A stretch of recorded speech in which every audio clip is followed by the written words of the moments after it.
Pues el jefe del Estado Mayor de la Defensa español se va a reunir esta tarde en París con sus homólogos europeos. Macron les ha convocado para estudiar juntos un ejército que asegure la paz en Ucrania, mientras Europa, como decía Mauro desde el portaaviones, se rearma frente a Rusia. Y para eso Francia ofrece su arsenal nuclear, utilizar, dice, las mismas amenazas que el Kremlin.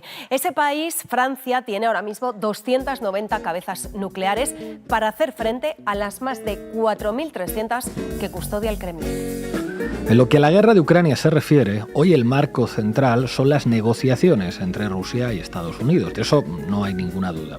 Las exigencias rusas a Trump y la voluntad de los Estados Unidos de excluir a Europa y humillar a Ucrania son indudablemente las dos principales claves de la discusión pública actual respecto a la guerra. Sin embargo, las conversaciones y la correlación de fuerzas siguen estando medidas, en buena parte, por lo que ocurre en los frentes de batalla. Y ahí, como en la diplomacia, Washington ha decidido someter a Kiev. Kursk era la gran baza negociadora de Ucrania, la carta con la que pretendían exigir concesiones territoriales a Rusia. Allí, en territorio ruso, los ucranianos habían logrado conservar una considerable porción de tierra bajo su control. Evidentemente, Kursk no era ningún tipo de plataforma para seguir extendiéndose por Rusia, sino sencillamente un arma para las futuras negociaciones. Para el gobierno de Zelensky, conservar el control de estos cientos de kilómetros cuadrados rusos era decisivo porque con ellos iba a poder exigir que Rusia cediese en alguno de los oblasts ucranianos donde el ejército ruso se había asentado. Indudablemente, Estados Unidos era conocedor de esto, y desde el inicio de la operación ucraniana en Kursk, la inteligencia norteamericana había sido absolutamente decisiva para su presencia allí. En los últimos meses, Kiev había concentrado recursos consciente de la creciente dificultad para mantener el control del territorio y simultáneamente de la enorme importancia que tendría como moneda de cambio.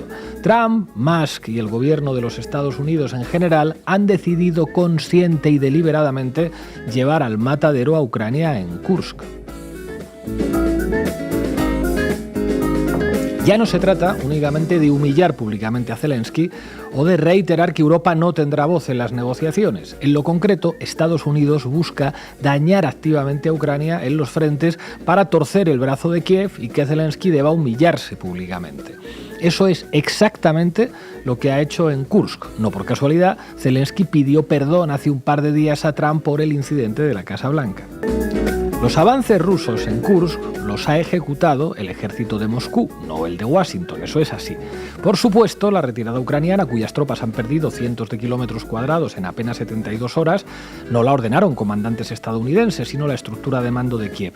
Pero el colapso ucraniano en el territorio ruso de Kursk ha sido decidido activamente por el gobierno de los Estados Unidos como una deliberada estrategia de violenta presión contra una Ucrania que intenta en vano resistir el envite trumpista y los avances rusos.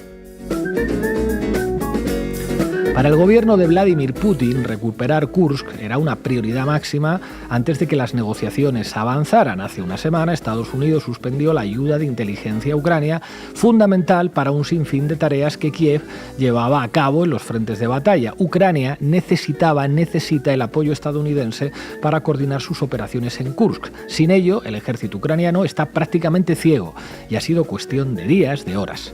Washington vendó los ojos de la inteligencia ucraniana, la condenó en Kursk y sin duda mejoró nuevamente la opinión del gobierno ruso respecto a Washington. Estados Unidos está utilizando a Ucrania para enviar un mensaje al mundo. En primer lugar, Trump quiere demostrar que no tiene ningún reparo en agredir a sus aliados e incluso en llevarlos al matadero, como ha hecho con el ejército ucraniano en Kursk. Junto con los minerales, donde quiere evidenciar que nada será ya gratis, sino que la ayuda tendrá unos costes altísimos, Kursk manda también una señal inequívoca. Lo trágico es que Zelensky no puede hacer absolutamente nada, independientemente de los aplausos y abrazos que le brindan los mandatarios europeos cada vez que coinciden con él en alguna pomposa cumbre. Por culpa de la innecesaria prolongación de la guerra más allá de 2022, decidida por Washington, Londres y las principales capitales de la Europa que hoy hincha el pecho y clama su chauvinismo europeísta, supuestamente antitrumpista, Kiev depende ¿de quién? ¿De Europa? No, de Estados Unidos, y en consecuencia le debe sumisión a Estados Unidos. Así de crudas son las relaciones internacionales, particularmente cuando hablamos del imperio. Y de esto fue siempre la proyección norteamericana en el este de Europa, de imperialismo. Bueno, esto decimos hoy en el editorial de Diario Red, al tiempo que llega una propuesta de alto el fuego de un mes que Rusia aún no ha aceptado. Van a terminar antes su trabajo. Bienvenidos y bienvenidas a La Base. La Base, con Pablo Iglesias, Irene Zugasti, Manu Levín e Ina Afinogénova. Tambores de guerra que cada vez suenan más cerca. Hoy hablamos de eso en La Base. Irene Zugasti, ¿qué nos traes? Bueno, pues después de esa histeria colectiva desatada después de que Ursula von der Leyen nos anunciara su Rearm Europe, he intentado recoger un poco, cuáles son los argumentarios políticos que defienden ese rearme europeo y los datos que los contradicen, afortunadamente. Manu Levín, ¿qué dice la propaganda? Quiero decir, la prensa. ¿Qué tal, Pablo? Bueno, vamos a seguir analizando un día más las falacias bajo las cuales la prensa española nos convoca a ir todos a una guerra contra Rusia, contra China y contra quien haga falta, y bueno, pues gastarnos toda la pasta que haya, y si no hay, pues ya veremos dónde sale, para comprar un montón de armas. Ina Afinogénova, ¿dónde nos llevas? Bueno, vamos a ir a Jeddah, donde ayer se celebró la reunión entre Estados Unidos y Ucrania. Hablaremos de esos contornos que están sacando de un posible armisticio y a ver si hasta qué punto Rusia está dispuesta a aceptarlo, ¿no? Hace mucho que no hablamos del Tupolev, habrá que decirlo más veces. Bueno, hoy contaremos con Yone Belarra, secretaria general de Podemos. Arrancamos, Xavi. La Base de datos. Informa Irene Zugasti. Todo tuyo. Desde que hace una semana la presidenta de la Comisión Europea, Ursula von der Leyen, presentara oficialmente el plan Rearm Europe, todos los agentes interesados en militarizar Europa han dado un paso al frente, han formado filas y han presentado sus armas. Es decir, que las élites políticas, económicas y mediáticas, ya nos contará Manu, han comenzado a operar por tierra, por mar y por aire para convencernos, cueste lo que cueste, de que la guerra es el único camino porque Europa está en peligro y la solución es invertir 800.000 millones de euros de nuestro dinero europeo en rearmar el continente, aunque haya que sacar ese dinero pues de eurobonos, endeudarnos con préstamos bancarios y sobre todo extraerlo de nuestros servicios públicos. Ya lo dijo el secretario general de la OTAN en diciembre, vean. I know spending more on defense means spending less on other priorities. But it is only a little less.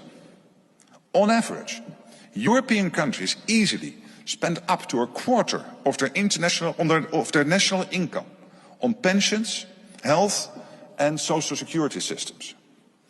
We need a small fraction of that money to make our defenses much stronger and to preserve our way of life. Lo dijo en diciembre y en enero lo repitió. Cadena SER, enero de 2025, crónica desde Bruselas. El secretario general de la OTAN, Mark Rutte, ha defendido que los aliados europeos inviertan en defensa una pequeña fracción de lo que dedican a pensiones, sanidad o seguridad social, a fin de garantizar la seguridad de las futuras generaciones. A sus órdenes, señor secretario general de la OTAN, Europa se armará hasta los dientes y para que traguemos guerra nos tienen que meter hasta en la sopa. Ayer era 11 de marzo y recordábamos cómo hace 21 años Aznar, Acebes, Zaplana, Pedro J, el diario El Mundo o la cadena COPE nos quisieron hacer tragar primero con la necesidad de que España participase en la invasión de Irak en busca de las famosas armas de destrucción masiva, lo recuerdan, y después con las consecuencias de la guerra, que fueron los atentados de Madrid a aquel 11M, nos mintieron sobre su autoría. Ha sido ETA, nos repetían cuando sabían perfectamente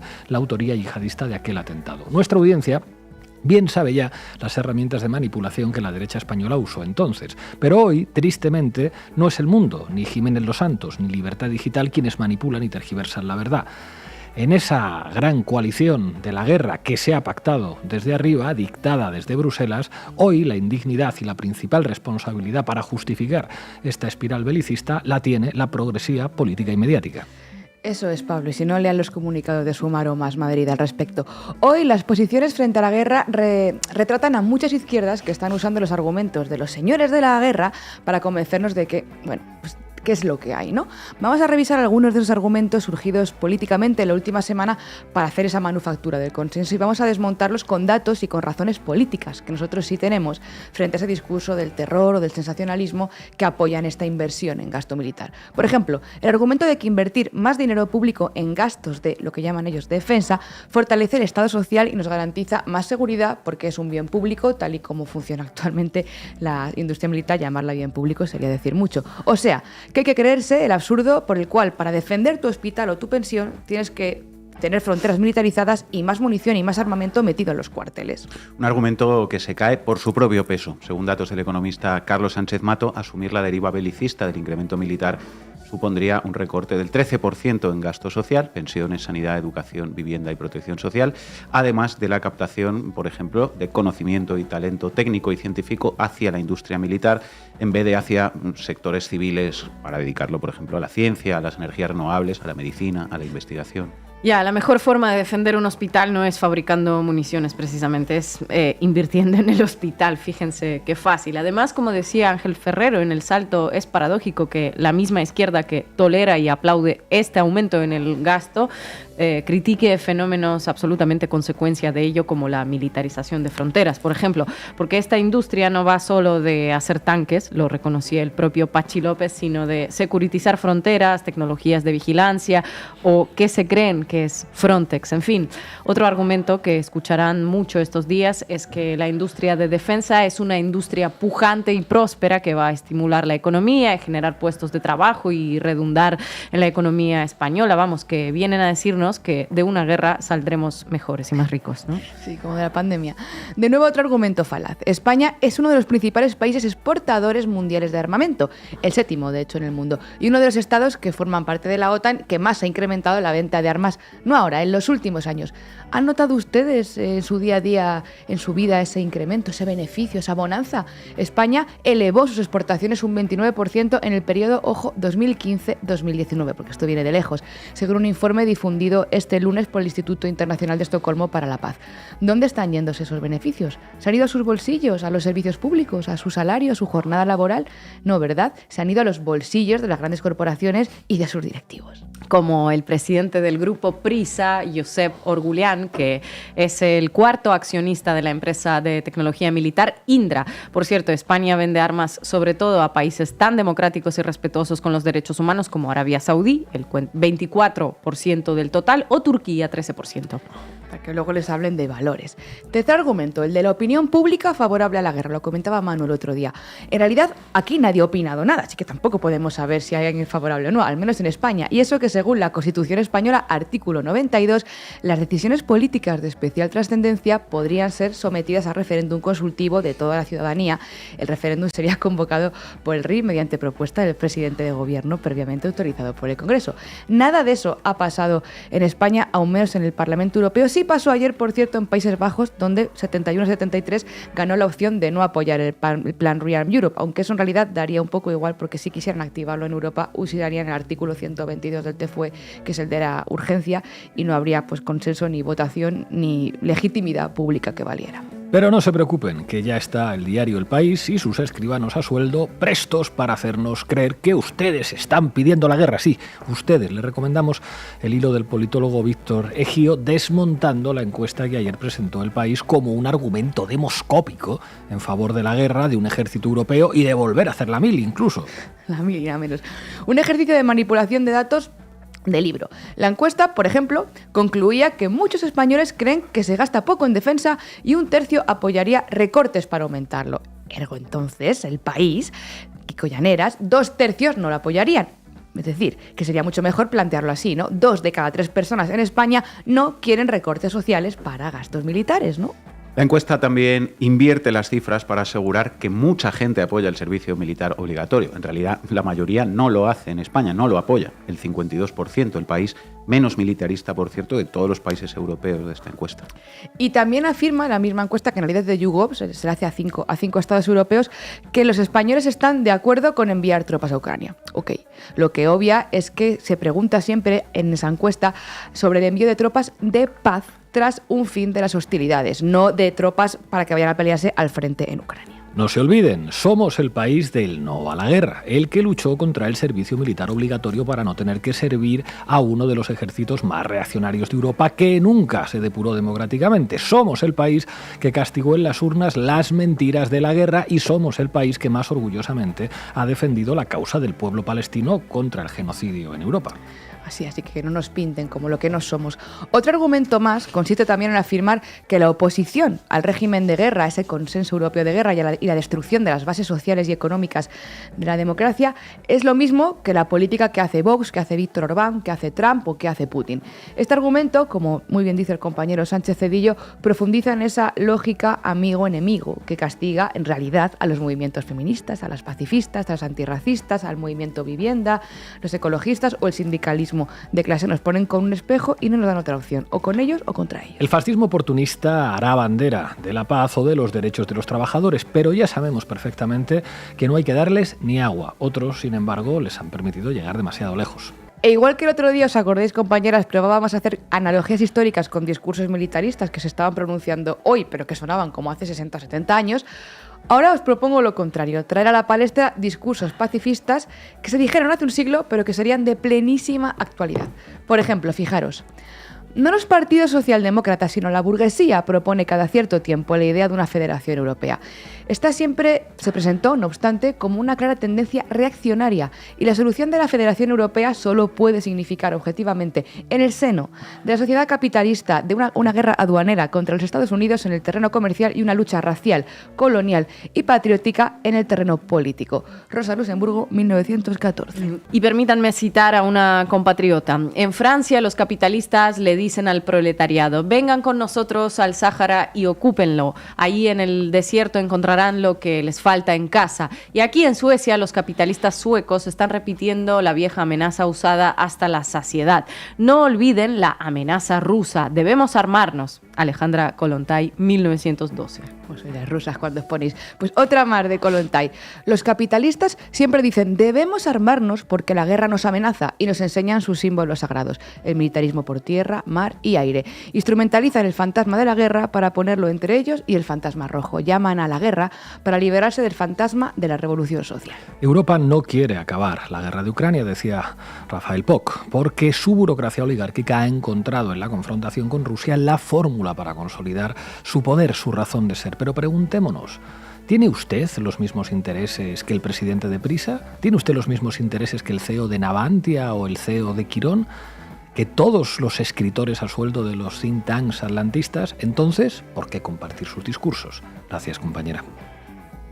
Algunos lo llaman pedagogía en un eufemismo. El editorial del País del domingo pues hablaba paradójicamente de transparencia y geopolítica, pero lo que vemos aquí es que, a pesar de las declaraciones de Díaz Ayuso exigiendo elecciones o instrumentalizando este momento a conveniencia de los intereses de su sector del PP, nuevamente lo que tenemos es un consenso donde nadie cuestiona la necesidad del rearme bélico, ni siquiera cuestiona las mentiras que nos están planteando de la prácticamente próxima invasión de Putin a Barcelona, a Madrid o a Creta. Manu Levín, todo tuyo. Vamos, compañeros. Titulares al banquillo. El análisis mediático de Manu Levín. La Vanguardia: el gobierno aumentará el gasto militar incluso sin el aval del Congreso. La hoja de ruta, con o sin presupuestos, pasa por créditos y el fondo de contingencia. La Sexta: las dos vías de Sánchez para aumentar el gasto en defensa sin pasar por el Congreso. Con un Congreso dividido y sin garantías de apoyo, Sánchez explora opciones como la ampliación de crédito y la redefinición del gasto para aumentar la inversión en defensa sin necesidad de votación parlamentaria. 20 minutos. Moncloa evita aclarar el calendario para acelerar la subida de miles de millones en gasto militar y pide al PP unidad. El gobierno impondrá la militarización sin información, ni debate, ni presupuestos, ni votaciones. Y además busca el PP, gran coalición de la guerra entre la progresía, la derecha y la versión ibérica de los verdes alemanes. Alemanización, de hecho, de la política española. Ese sería, sin duda, uno de los comentarios que cabría hacer sobre estos titulares. El otro es que queda claro que Pedro Sánchez nos va a imponer el rearme, independientemente de lo que opinemos o de lo que queramos, y si no ya están La Sexta o El País, ¿verdad?, para manipular encuestas, y esquivando a la sede de la soberanía popular. Hay que armarse para defender la democracia y para eso hay que saltarse la democracia. A partir de ahí hay matices que distinguen la línea editorial de la derecha y de la progresía mediática, no porque tengan diferencias en el fondo del asunto, porque en todo esto la derecha está de acuerdo con el gobierno, por supuesto, en la militarización, el belicismo y la economía de guerra, pero entonces lo que hace la derecha mediática es, sin cuestionar el fondo, intentar enfocarse en la crítica a los procedimientos y a la supuesta división del bloque de gobierno. Libertad digital, España no tiene defensa con un gobierno tan dividido. El Mundo, el gobierno intenta limitar el control del Congreso en la subida del gasto militar, apuesta por ingeniería contable y créditos, estudia la posibilidad de mover partidas de un ministerio a otro, como gastos ligados a la Guardia Civil que ahora se computan en Interior, o la redefinición del concepto defensa. Otro del Mundo, el gobierno contempla imponer con decretazos el gasto militar. Limitar el control del Congreso, ingeniería contable, imponer decretazos. O sea, que al mundo le parece fatal que Sánchez sude del Congreso y saque el dinero de donde haga falta para cumplir las órdenes de Trump de aumentar el gasto militar. Seguro que si gobernara el PP lo harían todo muy distinto. Seguro que sí. Lo harían todo muy distinto, pero ya veis que los diarios de derechas, compartiendo el fondo del asunto, insisto, que es la guerra, pues intentan, digamos, chicanear con este tipo de cosas para hacer algo de política interna, hipócritamente, por supuesto, porque ellos harían exactamente lo mismo, gran coalición de la guerra. Bueno, pero aunque sea por partidismo, al menos lo critican. Lo de la progresía mediática es casi peor, ¿no? Pues sí, porque enmarcan estas artimañas procedimentalistas antidemocráticas de Sánchez, no en clave de crítica, faltaría más, sino en clave pedagógica, en plan explicarle a la gente, bueno, que sin presupuestos y sin someterlo a votación en el Congreso, Sánchez puede hacer esto otro.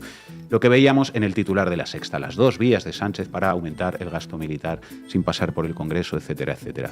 Esto forma parte de una dinámica más general que venimos analizando aquí desde hace tiempo, y es que, paradójicamente o no, la progresía mediática es la que con más vehemencia está defendiendo disparar el gasto militar, muy por encima incluso de lo que defiende la derecha. Suena paradójico, efectivamente, pero no lo es tanto teniendo en cuenta que es justamente la progresía la que va a ejecutar desde el gobierno ese aumento del gasto militar en España. Así que tienen más necesidad de poner a trabajar a sus plumillas para defender esa hoja de ruta. Y teniendo en cuenta también, claro, que hay que invertir quizá mucho más dinero y muchas más páginas de prensa y horas de televisión para convencer a gente con ideas y valores progresistas de que tenemos que ir a la guerra, que para convencer a gente de derechas. Así que la progresía mediática y los medios de derechas para gente de izquierdas lo están dando todo para persuadir a toda esa base social de que la militarización es buenísima. Para muestra, un botón. La Sexta ayer. Javier Rupérez, ex embajador en Estados Unidos, pide aumentar el gasto en defensa. Si no lo hacemos, estamos jodidos. Con esta progresía mediática sí que estamos jodidos. Si no lo hacemos, estamos jodidos. Profundo argumento. Un poco más desarrollado el relato militarista de la progresía en esta pieza de hoy mismo en El País, en la columna que recoge la opinión del ex gemaz del gobierno Rajoy, Fernando García Sánchez. Después El País incluye otra columna del ex gemaz Julio Rodríguez, que defiende la posición contraria, hay que decirlo, aunque el periódico de Pepa Bueno toma partido claramente por el primero, por el de Rajoy, lo hace en el subtitular. ¿Debe España aumentar su gasto en defensa?, se pregunta el titular. 3 años de guerra en Ucrania han puesto sobre la mesa en toda Europa la importancia de elevar el gasto militar y de seguridad, necesidad perentoria desde el regreso de Trump, sentencia El País en su entradilla, con lo cual evidentemente toma partido, como decía, y os leo el relatito. Invertir más para garantizar nuestra libertad. Aumentar la inversión en defensa, además de alcanzar un determinado porcentaje del PIB, supone asegurar una España democrática, con libertad, justicia y el bienestar social que promueve la Constitución.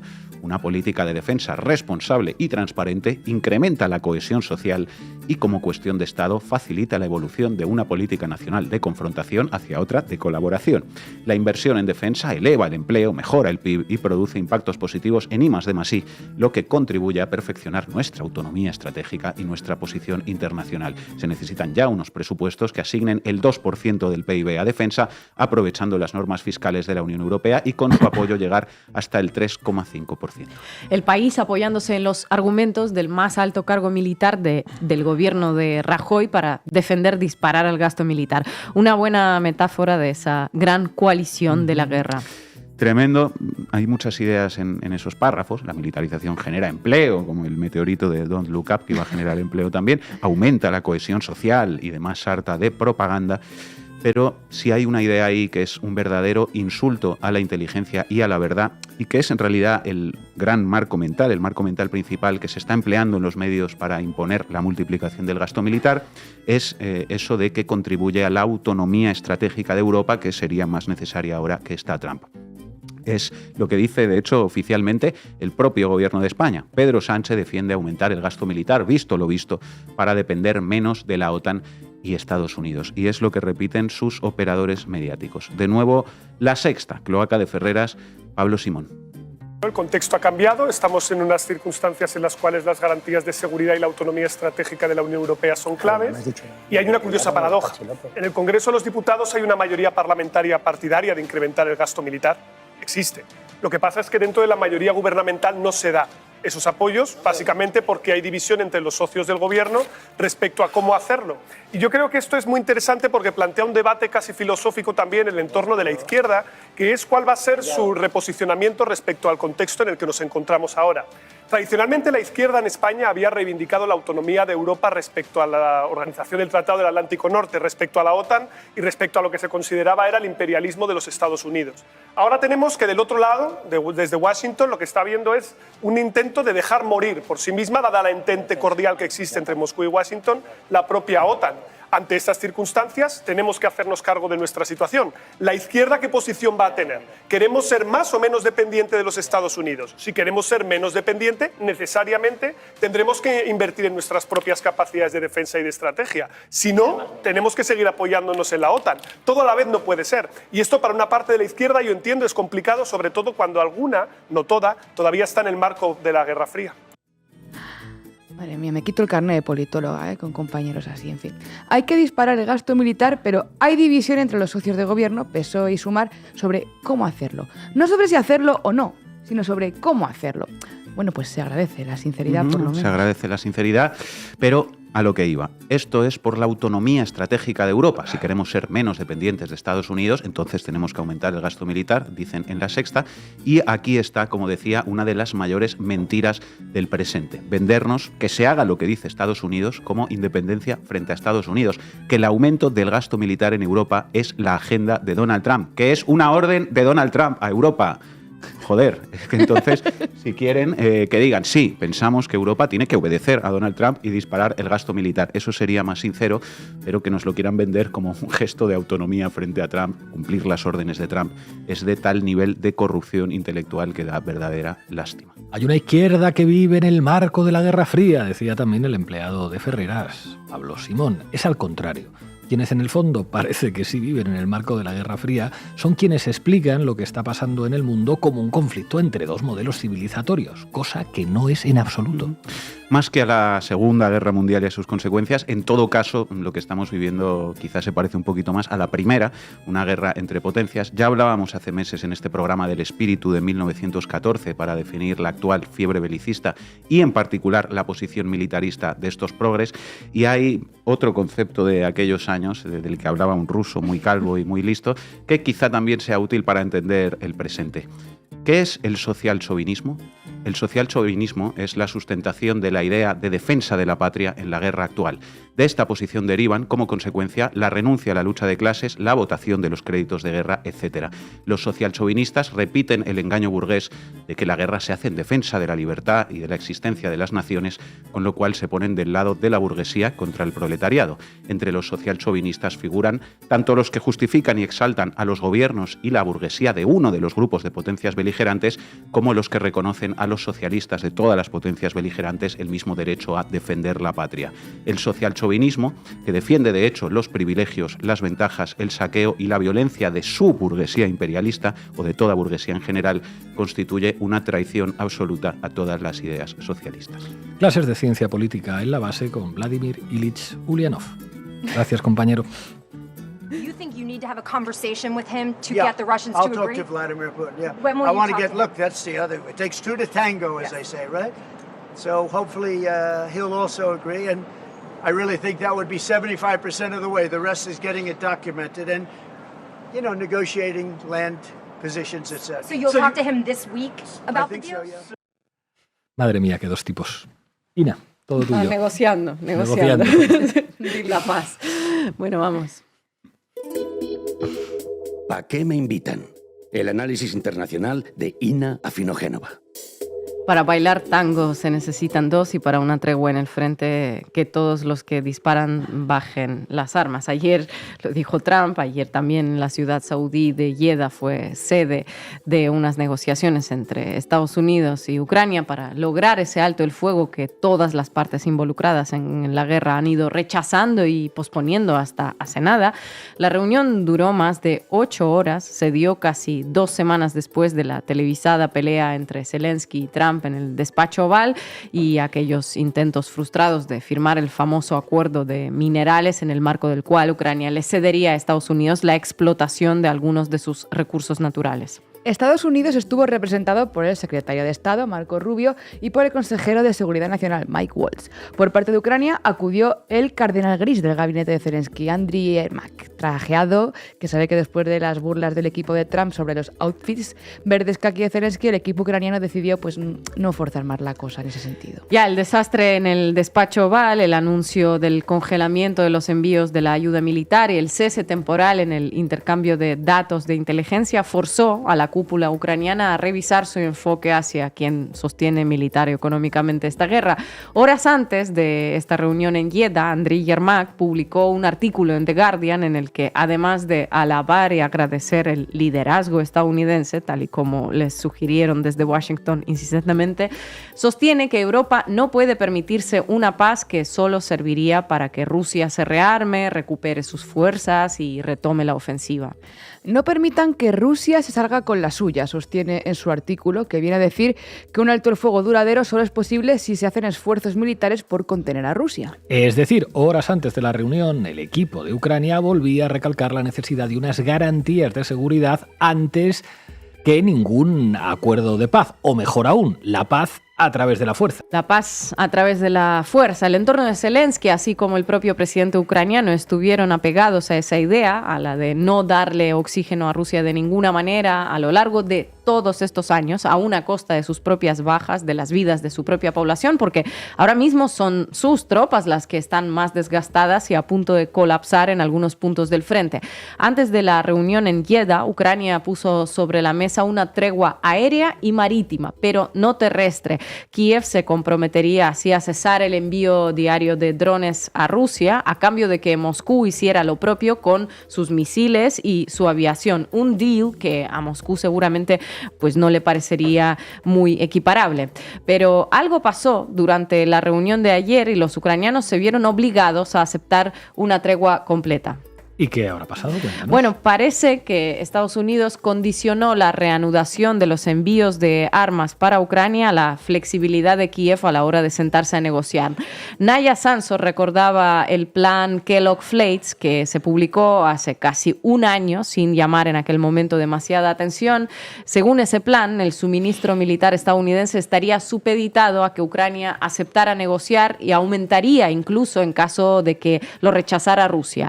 Y esa se ve que es la estrategia de Estados Unidos a la hora de llevar a cabo las negociaciones en relación a esta guerra. Washington propone condiciones y quien incumple se lleva el castigo. Si incumple Ucrania, se queda sin suministro de armas y sin inteligencia. Y si Moscú no acepta las condiciones impuestas, pues la guerra continúa.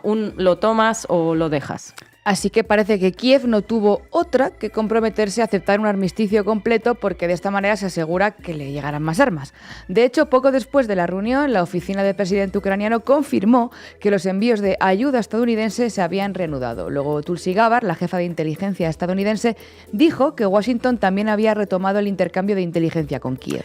Ahora, tal y como ha dicho el equipo de Trump, la pelota está en la cancha de Moscú. Así lo escribió Marco Rubio en X, luego lo dijo en declaraciones públicas y le siguió toda una pléyade de políticos europeos nada sospechosos de pacifismo, empezando por la gran señora de la guerra, Ursula von der Leyen. Es un paso positivo hacia la paz, la pelota está sobre la cancha rusa.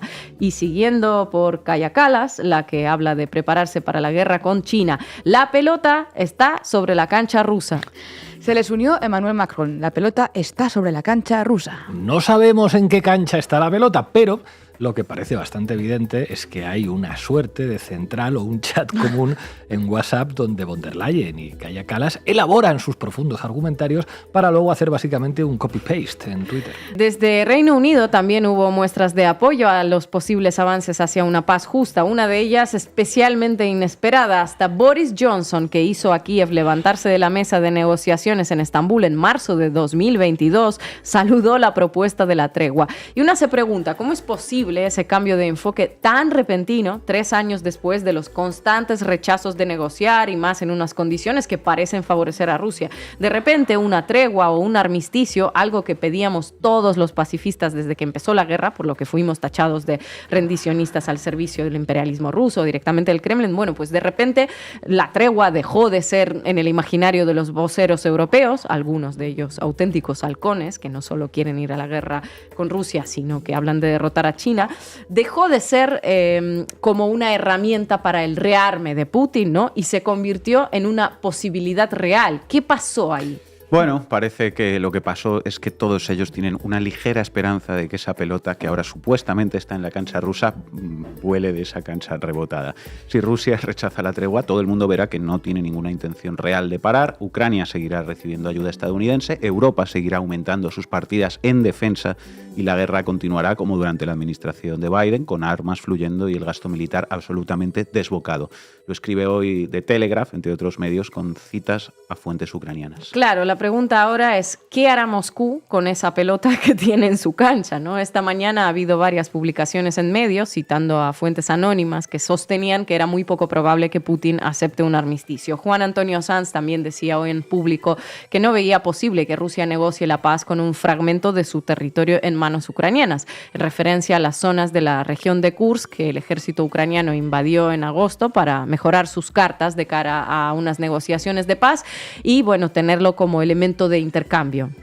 El caso es que esta propuesta de tregua llega además en un momento en el que Rusia avanza y Ucrania retrocede. Además de avances en la región de Donetsk, la situación para las tropas ucranianas en Kursk parece ya insostenible. En agosto, cuando invadieron esa región rusa, llegaron a ocupar hasta 1.400 kilómetros. Hoy dominan apenas unos 200 y parecen estar arrinconados, por lo que muchos hablan de un colapso inminente de ese frente, que recordemos que era muy importante para Zelensky.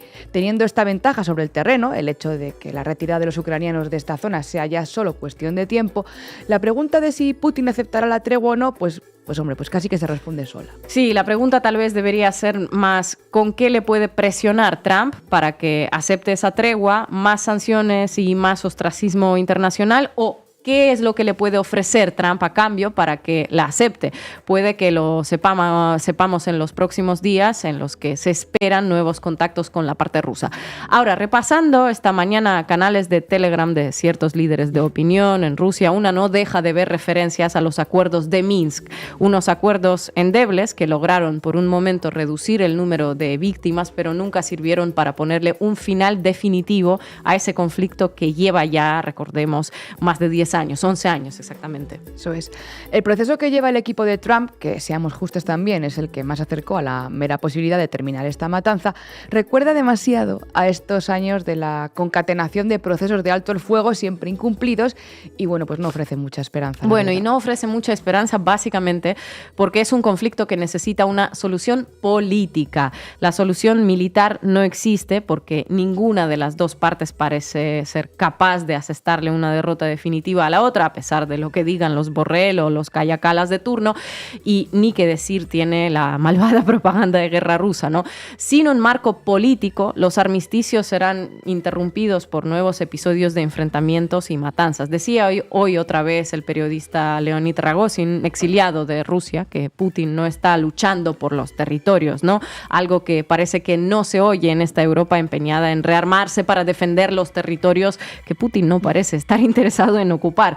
Lo que sí le interesa, igual que en el año 2022, cuando estaba por firmar esos acuerdos de Estambul, tiene que ver con la OTAN y con la neutralidad de Ucrania, no con kilómetros de tierras y pueblos destruidos. Una neutralidad ucraniana, la no expansión de la infraestructura militar de la OTAN y unas garantías de seguridad. ¿Podrá el equipo de Trump darle algo de eso a cambio de la tregua y un acuerdo de paz? Veremos, y veremos cuánto dura. Esperemos que algo más que las promesas que se le hicieron en su momento a Gorbachov, que ya vemos cómo han acabado. Gracias, compañera. Nuestra invitada de hoy concibe la memoria en un sentido benjaminiano, es decir, como una forma de invocar el pasado en relación dialéctica con el futuro.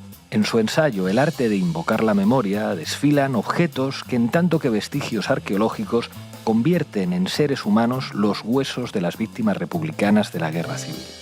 A vueltas con Esther López Barceló.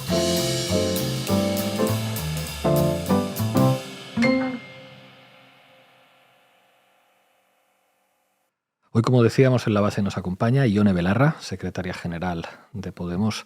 Bienvenida, Ione. Hoy has dicho al Gobierno en el Congreso, nadie les votó para duplicar el gasto militar. A vuestro juicio, ¿qué implicaciones puede tener la nueva deriva belicista en Europa? ¿Qué tal, Pablo? Pues encantada de estar aquí con vosotras y con vosotros.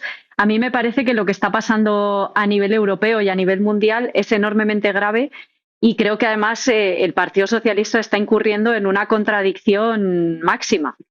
Porque en este momento ellos hablan de construir autonomía estratégica para la Unión Europea frente a Trump, haciendo exactamente lo que Trump dice que hay que hacer, que es duplicar el gasto militar en los próximos 3 años y con eso llegar al 2% del PIB, pero todo el mundo que le haya escuchado sabe que Donald Trump no está pensando solo en el 2% del PIB, que estamos hablando ya de alcanzar el 3% o el 5%. En este caso, lo que está haciendo el Partido Socialista es lo que ha hecho siempre, que es lamerle las botas a los Estados Unidos de América y hacer exactamente lo que nos dicen que tenemos que hacer con un aumento del gasto militar que todo el mundo sabe que va a ir destinado y que va a beneficiar al complejo militar industrial americano. Yo creo que este es el primer elemento, ¿no?, que hay que poner encima de la mesa, que el Partido Socialista habla de autonomía estratégica para la Unión Europea, pero es falso porque lo único que hace es contribuir a los intereses de la OTAN, de Estados Unidos y a sus intereses económicos y políticos en el mundo. En segundo lugar, yo creo que es importante explicarle a la gente que cuando hablamos de aumento del gasto militar estamos hablando de recortes en servicios públicos. Si en el año 2011 y 2012 el bipartidismo utilizó en España la crisis inmobiliaria como excusa para ejecutar recortes en los servicios públicos, ahora vamos a ver cómo la guerra y el aumento del gasto militar se vuelven a utilizar como excusa para aplicar esos recortes, porque todo el mundo lo puede entender. Cada euro que vamos a destinar a tanques, armamento, a defensa, es un euro que no estamos destinando a mejorar nuestra sanidad pública, a que se pueda rehabilitar vivienda que sirva como que incremente el parque público de vivienda, a bajar las tasas universitarias o a mejorar nuestro sistema de atención a la dependencia. Eso es una evidencia, porque el dinero es el que es. O haces recortes o, si no, emites deuda, que básicamente lo que se va a traducir es que en las generaciones futuras, o sea, están comprometiendo totalmente el futuro de las próximas generaciones, porque vamos a tener que pagar con creces esos intereses a los acreedores que de facto se van a convertir en recortes hoy o el día de mañana. Nosotras no queremos comprometer el futuro de nuestros hijos y de nuestras hijas, ni el futuro de la gente de nuestro país, y por eso estamos radicalmente en contra de este aumento del gasto militar y pensamos que este gobierno ha pasado por distintas fases. Primero fue un gobierno autodenominado progresista, dijeron que eran básicamente lo mismo que el gobierno de coalición entre el Partido Socialista y Unidas Podemos. Después nos dimos cuenta de que estaban haciendo las mismas políticas que podría hacer el Partido Popular y la derecha, y ahora tenemos ya directamente en España un gobierno de señores de la guerra. Yo no sé si Pedro Sánchez es consciente de que va a pasar a la historia como un auténtico señor de la guerra, como el señor que duplicó el gasto militar en España a costa de nuestro estado del bienestar. Y luego hay un elemento más que a mí me parece muy grave, que es el del envío de tropas. Se está hablando de enviar tropas de paz, pero en realidad eso, como muy bien explicaba hoy en un artículo el compañero del Centre de l'As, es que una parte del conflicto, y nosotros somos parte del conflicto porque hemos apoyado activamente a Ucrania, no podemos formar parte de las tropas de paz, es imposible. Existen muchos elementos importantes a tener en cuenta desde el punto de vista geopolítico que harían pensar que podrían haber intereses tanto por el lado ucraniano como por el lado ruso en que hubiera, por ejemplo, un ataque a esas tropas de paz que obligara a las potencias europeas a implicarse definitivamente en el conflicto. Yo creo que es evidente que no se trata de tropas de paz, que se trata, en el mejor de los casos, de una especie de seguridad privada que garantice la seguridad de las carreteras y que no va a haber bombardeos para que Estados Unidos pueda sacar de las zonas que no están ahora mismo en conflicto o militarizadas las tierras raras y todo el petróleo y el gas, o en el peor de los casos va a significar que va a haber jóvenes españoles, italianos, franceses, europeos al fin y al cabo, que van a volver de pino. Disculpa, Ione, que habíamos perdido un momento la conexión. Estabas hablando de la posibilidad de que volvieran jóvenes europeos en cajas de pino como consecuencia de una presencia de tropas europeas que eventualmente entraran en combate con Rusia. Efectivamente, yo creo que esto pone encima de la mesa un debate que una y otra vez tenemos, y es que quienes ordenan estas guerras, quienes mandan esas tropas, mal llamadas tropas de paz, al frente, son personas que nunca jamás van a comprometer ni su integridad física, ni la integridad física de sus hijos y de sus hijas para ir a ese frente. Y quienes ordenan las guerras y quienes se benefician de esas guerras, las empresas armamentísticas, los gobiernos, los líderes europeos que les encanta darse autobombo y vestirse como Zelensky con camisetas militares, esas personas nunca comprometen su integridad física ni la de sus familias. Siempre quienes pagan las consecuencias de las guerras son los pueblos. Yo creo que en ese sentido, y como decía, es que lo que está en juego en este momento es el propio futuro del proyecto europeo, la propia identidad europea y el tipo de mundo que se nos va a quedar. Si vamos a tener un mundo en el que prima la ley del más fuerte, si prima la ley de la selva, o si conseguimos construir un mundo multilateral, con respeto a los derechos humanos y en el que todos los países se respeten mutuamente, respetando a su vez el derecho internacional. Creo que nos estamos jugando mucho, que Europa está comprometiendo absolutamente su futuro con este plan de rearme que es literalmente contrario a los principios de la Unión Europea y a los principios antifascistas y antimilitaristas sobre los que, por lo menos narrativamente, se construyó la Unión Europea, y obviamente estamos muy preocupadas y vamos a ejercer una oposición frontal a este tipo de planteamientos. Ione Belarra, secretaria general de Podemos, muchísimas gracias por atender a La Base y a Canal Red. Hasta pronto. Muchas gracias. Llegamos al final del programa. Recuerden hacerse socias y socios de Canal Red en apoya.canalred.tv o aquí en el QR que aparece en sus pantallas. Os vamos a dejar con un temazo del Apoya Records versionado por algunos de sus amigos. Ellos dicen mierda. Hasta mañana.